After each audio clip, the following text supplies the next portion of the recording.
Hey, slackers. Welcome back. This is video lesson 14.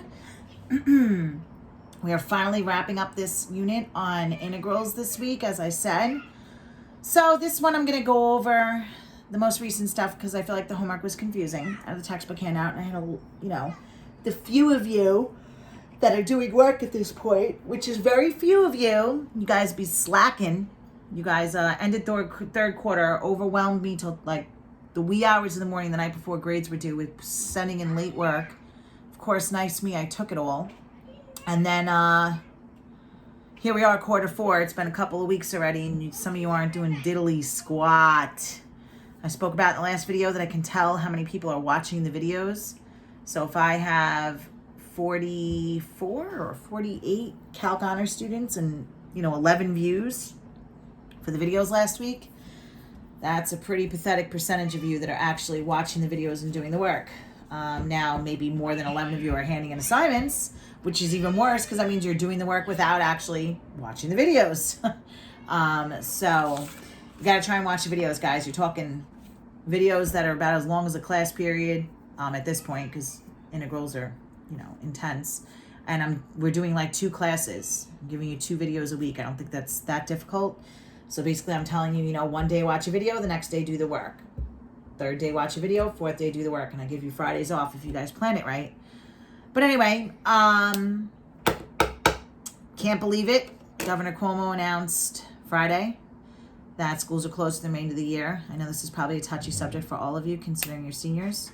I'm not too proud to admit that I definitely cried. I started to cry. My husband looked over, grabbed my hand, felt bad. And then my 7-year-old started to cry because she's devastated, which I'm going to stop talking about because here they come. Hi, pretty girl, you're home. Are you still a kitty? What? Hi, everybody. We'll go back out in a little while. Okay. Let's watch some TV. Why don't you take off your shoes and wash your hands? What show should we watch? Yeah, you have sand on your face. Here, let me help you. Sorry, guys, hold on one second. They were outside playing and now they're in to cause trouble. Are you okay with that cough there, girlfriend? Oh, she's got sand in her dress. Brush her off here. Oh, somebody's birthday. I hope so. Oh, it's in her hood. Right, let me see. Here, there's a lot in the hood. We got the girls a sandbox for the Easter Bunny. Got the girls a sandbox. And yeah, the sand that comes into this house on a daily basis now is horrendous. Olivia, please don't brush your feet off there. Like, do it outside. All right, so yeah, I feel terrible for all of you. My heart broke. My daughter's here to back me up. I cried. She cried. We cried together about school being closed for the year. I can't stop thinking about you guys. It's your senior year. I was really, really hopeful and really, really optimistic that we would go back even just for a few weeks. I wanted you guys to at least have prom or graduation or both or something. You okay, baby? Why don't you have a drink of water? I know, it's so fun. And, it's not gonna happen. But I've been a teacher at Floyd for 16 years. You're not helping. I've been a teacher at Floyd for 16 years, and I didn't graduate from there, but I've been teaching there forever. And if there's one thing I've always been extremely proud of working in your district is that Floyd always rises to the challenge. Always. Your community, your families, you guys always rise to the challenge. It amazes me. It's something I've always been proud of, being a part of the Floyd community. I truly believe that, and I really, with 100% confidence, feel that Mr. Scotto, your superintendent, district office, all the administrators, the assistant principals, I'm sure they're trying to work something out. I'm sure they're going to work it out. It's a question of how they're going to do it and when they're going to do it. And you guys just have to understand that it's a matter of safety and laws and following the rules right now. So try to be patient. Okay? It is only May 3rd, so let's try to take deep breaths and let's hope and pray that they're putting something together for you guys. Okay? All right, my dear darlings. So enough of that Sakaroism for the day. let's take a look at the homework problems. Let's start with that because I feel like fundamental theorem, some of them were pretty basic, like we did in class notes in video lesson 13. 37, 41, pretty straightforward. 43 and 45 should have also been straightforward. I feel like 45 had a trick question, because you might have been like, wait, 2 of them work. But if you noticed and looked really carefully, you might be able to narrow it down to the right answer. 35 is the bad one. So I'm just going to go over all of them so we can close the book on fundamental theorem and say we're done.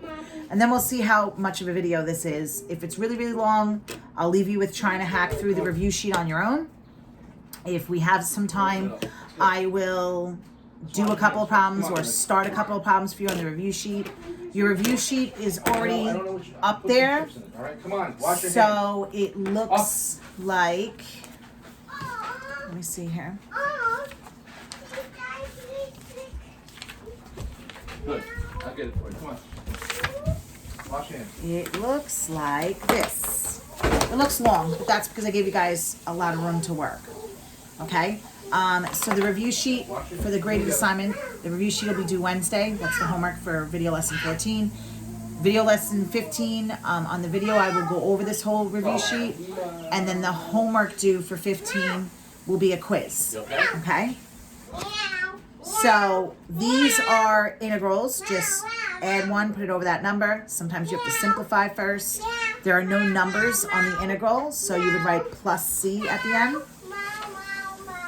3 should have been a multiple choice. I had major issues with this program. Basically, I love you. My daughter's wearing her Halloween costume. She's a cat if you can't hear her. Here, baby. Here, mouse, kitty. So basically, I brought home my test generator that I usually use to make your tests, and it was empty, probably because the actual CD's in the computer in my classroom. Duh, blonde moment or pregnancy brain moment. Either way, combination of the two didn't bode well for me. My dear husband tried to look for somewhere for me to get the test generator. Couldn't find it. So now I'm using something old that I have mixed with me making up problems. I'm using my laptop at home. We don't do Microsoft. We have Libre. Trying to write equations, like type these in. Holy crap. Took me 3 hours last night to do this review sheet. 3 hours for 16 questions. So when I realized, when I printed it to do the answer key and make sure it was good before I was going to teach it, hashtag teacher problems, I realized this should have been multiple choice. So I'm just going to be ghetto and write it in. Okay? All right. So, because I really had it by 1:30 in the morning last night. So this is looking at a picture and remembering the stuff above minus the stuff below. Try to pick the right answer. Now we have numbers to plug in. So add 1, put it over that number. If you can, simplify first. And then top number minus the bottom number. This is the properties one. Give it a try. I only put one of them on there. This is the derivative and antiderivative. This is fundamental theorem, which we're going to finish up today. Derivative and antiderivative, what do they do with each other? They cancel out. Take the guy up top, which has to be the variable, and plug it in. Remember, if you have 2 of them, you have to do the top guy plugging in minus the bottom guy plugging in. And remember, if it's more than just x, you also have to multiply by the derivative. It's the chain rule. Okay, same thing here. Variable up top, derivative and antiderivative cancel, plug it in. It's not just an x, it's an x cubed, so at the end you multiply by its derivative. Okay, similar one here. This one, the x is on the bottom. That's no bueno. What do? We flip it and pull out a what? A negative. All right, then I gave you an average value. That was a formula. 1 over b minus a, and then you integrate this function from a to b. Okay? These are the ones I had to type up that took me forever. So, just so you know, please ignore the question marks. The upside down question marks, for whatever reason, in 12 and 13, I could not get rid of. I don't know why. I could not make them go away. I made it go away in 14. I made it go away in the test questions. I could not make it go away here. So these upside down question marks mean nothing. dx is the ending. dt is the ending. d theta is the ending. Okay? 15 is a trapezoidal. You can do it by L rem plus R rem divided by 2. Or you can do it by the formula, h over 2, and then it's the first y and the last y plus 2 times all the middle y's. Both ways you get the same answer. And then this one, I gave you a function. I want you to go from 0 to 3, but divide into 6 equal parts. And I want an LREM, RREM, and MREM. Okay? So let's see how you do with that. That's the review sheet. It's up there. But let's go over the homework and call it a day. Okay, so we have 35. 35 is this disgusting, goddamn... I should not even assign this problem anymore, and I'm sorry. Some of you are really stressed out about it. And that is not my intention at all. You know I'm not that teacher. Okay, so we are integrating from a to x of some function plus k. I'll sweep, honey, when I'm done. And then from b to x of that same function. Okay, so they're saying when I integrate over the interval from a to x, and I do that over that integral from some function plus a number, a constant. It's the same thing as going from b to x of that function. Okay, it's equal. And they're telling us in 35 that this is the function and that a is -1 and b is 2. So WTF, like what the hell do I do here? A little bit of algebra and then a little bit of integrating. So hang on to your seats. And don't stress about this. You just saw the review sheet. I just went through it question by question. There's no question like this on the review.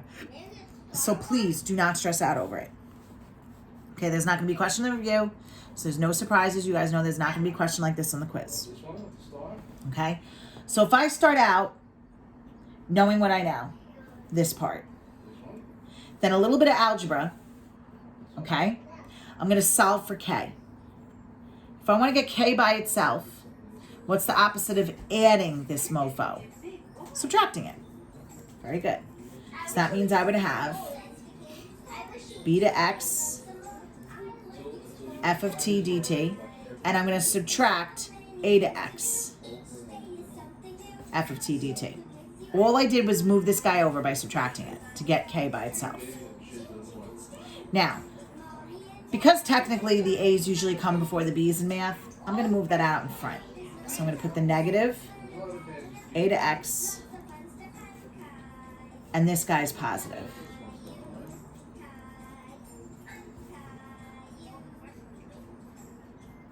Okay?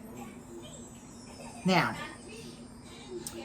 in a perfect world, it'd be great if I could just get rid of this negative and add them up and just go from A to B. In this case, it would be from B to A, but okay. So how would I do that? How do I get rid of a negative? Well, the only way I would do that is doing minus a negative, because minus a negative makes it what? That's right, it makes it positive. And the only way I could pull out another negative here would be if I did what with the order? Flip it. Okay? So, if I went like this, and I rewrote this as x to a,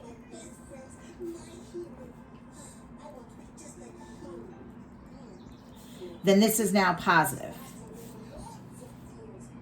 So now I'm adding them. So I'm going from a random x to a, and I'm going from that same random x to some b, which is past a, which would be the same exact thing as going from b to a of that function. There's some x, I don't know where it is. I don't know if it's in between a and b. I don't know what it is. It looks like it's in between, because down here it's the low value and up here it's the high value, we think, right? So if it's smaller than a, it's going to a, and then up here it's bigger than b, and we're going to b, which is bigger than a.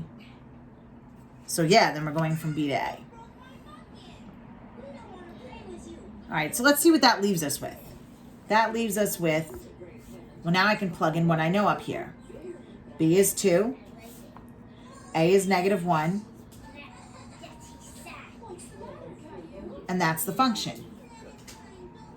Okay? But this is no bueno. We don't do this in integral world. So how do I fix it?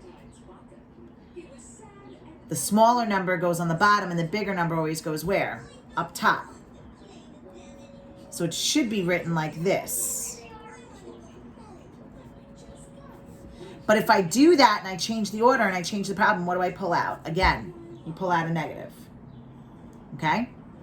So now I can actually solve the problem. You ready? Add 1, put it over that number, x to the 3 over 3. Add 1, put it over that number, negative 3x squared over 2. Add an x to a constant, and now I'm going to plug in from negative 1 to 2. Who do I plug in first? The top number. Okay, so 2 cubed is 8. So it's 8/3, sorry. And then this is negative 12 divided by 2. And then this is plus 2. Minus. Negative 1 cubed is negative 1/3. Negative 1 squared is 1, but that's minus 3/2. And then this is minus 1. All right, so let's get my fractions on. 8/3, this is negative 6. So negative 18/3. If I make it all common denominator, right? That's negative 6. And plus 12/3? No. Plus 6/3. 6 divided by 3 is 2. Yes? All right, over here I have negative 1/3. And again, most of you could just put this in the calculator. I did put out a link on Remind for a free 6-month subscription to a graphing calculator that you could download on a device. Oh no, I want to make this sixths. Oh boy. So if I make it sixths, it would be 3 times 2 is 6, so negative 2/6. And then here, it would be 6 times 3, right? 3 times 2 is 6, 3 times 3 is 9. And then this would be negative 6/6. Holy jeez. All right, so 8 minus 18. 8 minus 18 is negative 10. And then negative 10 plus 6 is negative 4/3. And then minus. Negative 2 and negative 9 is negative 11. And negative 11 and negative 6 is negative 17. Oh my God, we need common denominators again. I'm going to make this into 6. Multiplied by 2. Minus a negative is a positive. And we should get something like 9/6, which is 3/2. Did I do that right? 17 minus 8. 8 plus 9 is 17. Yep. And if you divide by 3, you get 3/2. 1.5. All right, my darlings, it's really ugly. And like I said, don't worry about 35, okay? It's not going to show up on a test or a quiz or the review or anything like that, okay? It was a challenging homework problem. All right, so I feel like the rest of them are a little more straightforward, so we should breeze through the rest here. 37 and 39 is pretty straightforward. Take the derivative and antiderivative. The derivative of the antiderivative from 0 to x for 1 plus t squared dt. Now, a couple of rules here. Derivative and antiderivative, what do they do to each other? They're inverses, so what do? And cancel each other out. That's part 2 of the fundamental theorem of calculus. Remember that the variable always has to be where? On top. Is it up there? Yes, it is. Is it x to the first? Yes, it is. So then I just take it and plug it into the variable. So the answer is just 1 plus, I think my pen's dying. Oh, I'm dead. No. All right, let's do it. So the answer is just 1 plus, and I'm just plugging in an x, so it's x squared. Under the square root. Sorry, guys. Got a little sidetracked there. Okay, let's look at 39. 39 is find the derivative of the antiderivative from 0 to radical x of sine t squared dt. All right, so again, check yourself before you wreck yourself. What's the derivative and antiderivative? What do they do to each other? They cancel each other out. And then the rule is the variable has to be where? Up top. Is it up top? Yes. Is it x to the first power by itself? No, it is not. okay? So this is the chain rule in fundamental theorem. So I'm gonna start out doing what I just did and plug it in. So I'm gonna have sine with a rad x squared, okay, which becomes just what, guys? What happens when you square root a square? Or you square a square root? They cancel each other out again, so it's just sine x. But the problem is I have to take an extra step now because it's a chain rule. I have to multiply by the derivative of rad x. That's the chain rule. Keep the crap in times the derivative of the crap. So I'm going to rewrite that. It's a little bit of side work here. The derivative of rad x is really the derivative of x to the 1/2. Remember, I always want to take it out of radical form. Remember, you multiply, take one away. It's not integrals now. We're not adding one and putting it over that number. At this point, you guys start to confuse that because you're so used to doing integrals now that when you see a derivative, you do an integral. Integrals, add one, put it over the number. Derivatives, multiply, take one away. Multiply, take one away. Do I like negative exponents in my life? Hell to the no. So I kick its butt where? To the bottom. And I make it positive. Now, if you leave it that way, I'll accept that. But you could also put it back under the radical. So this guy is part of the answer. He goes out in front. Okay? All right, so that's 39. Now, which, again, you can also write like this, guys. That would actually be the more common way that you would say it. All right, let's look at 41 and 43. They're a little tricky too. Well, 41's another crazy one. I'm going to do that first. Flip this over. So 41. 41 is the derivative of the antiderivative, but whoa Nelly. It's another crazy little rule in fundamental theorem of calculus, okay? Basically, we say, first things first, derivative and antiderivative, what do they do to each other? They cancel each other out. I want the x up top. So what's the problem here? When you CYA, when you check yourself before you wreck yourself, is the variable up top. And you're like, well, what's the problem? There's a variable up top and a variable where? On the bottom. So you have to split this up. You have to do the derivative of the antiderivative and do the top guy. It's always top minus bottom. Minus the derivative of the antiderivative and then do the bottom guy. Liv, what are you doing in there?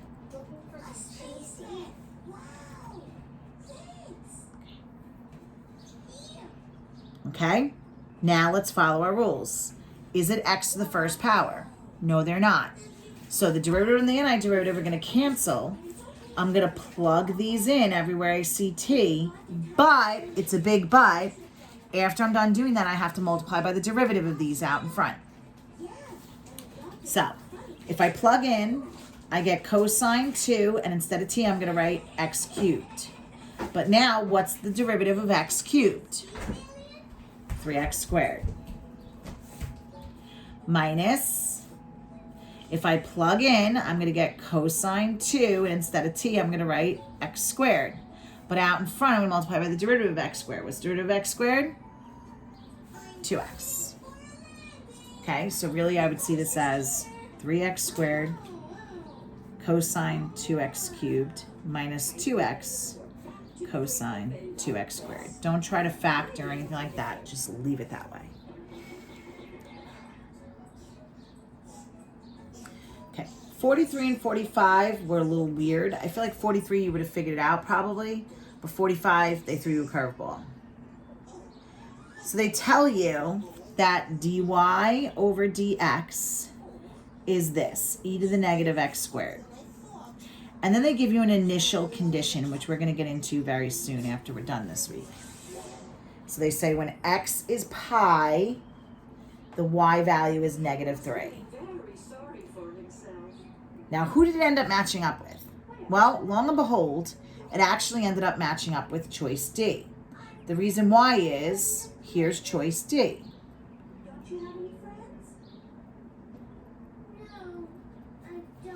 Now check it out. If I took the derivative of the antiderivative of this, is the x up top? Yes. Look at who's on the bottom as an x value. It's a pi. See, there's your pi. It's an x value. But if I take the derivative of the antiderivative, this cancels, and then the x you plug in. And it's x to the first, so that's all you do. So e to the negative x squared, lo and behold, check it out. Now, this minus 3, that's why it's at the end in choice D. Okay? So that one's choice D. All right, now with that being said, look at 45. 45, they're saying the derivative is secant x. And then the initial condition they give you is the x value 0 and the y value is 4. Now the problem is here is I see 2 of them that could work. I'm stuck between choices B, where it's secant plus 4, and C, secant plus 4. So what's the difference between B and C then? That's right, it's the numbers on the integral. This has a -1, this one has a 0. Well, is that -1 or 0? That's a 0. So that means it has to be choice B. And the reason why is it goes from 0 to x. Here's the 0. When you take the derivative of the antiderivative, this cancels, and you plug in the x, and that's how you get secant x. Now that's a positive 4 at the end. How does that come into play? You just add 4 at the end. So the only way you could choose between C and B was knowing what was on the bottom. And I picked this one because it's 0, and here's my 0. Okay, my darlings. Hopefully this helped you out, and it cleared up a little bit of fundamental theorem of calculus. That's the last thing we're going to do for integrals. So your homework for lesson 14